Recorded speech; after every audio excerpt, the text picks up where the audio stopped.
We didn't, but we had a major effort to do so, and we passed that on to our successors. What's the closest you ever got? Well, of course, we don't know for certain. We're fairly confident where he was located.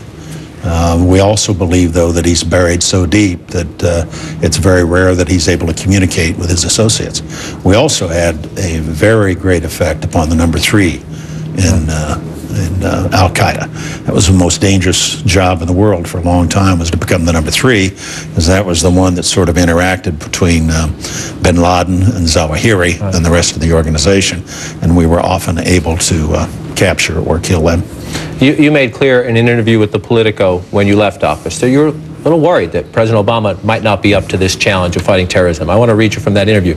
You said you think there's a high probability of such an attempt, meaning a major attack on the United States like 9/11.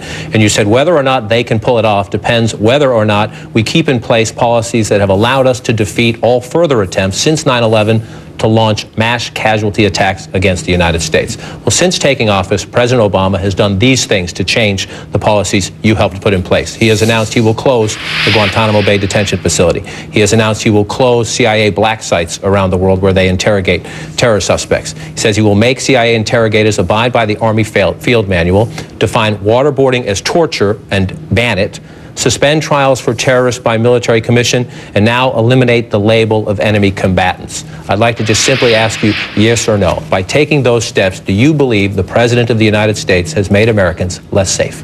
I do. I think those programs were absolutely essential to the success we enjoyed of being able to collect the intelligence that led us to defeat all further attempts to launch attacks against the United States since 9/11. I think that's a great success story. It was done legally. It was done in accordance with our constitutional practices and principles.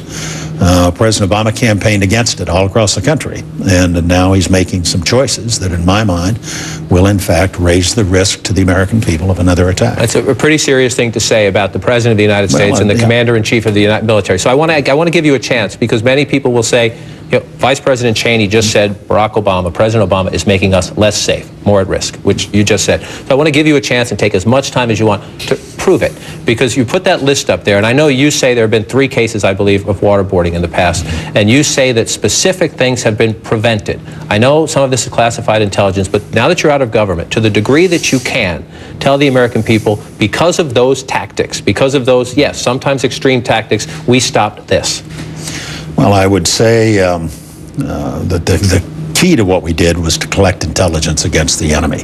That's what the terrorist surveillance program was all about. That's what the enhanced interrogation program was all about. But another 9/11, because of a tactic like waterboarding or a black site, can you say with certainty you stopped another attempt to do something on that level? John, I've seen a report that was written based upon the intelligence that we collected then that itemizes the specific attacks that were stopped by virtue of what we learned through those programs.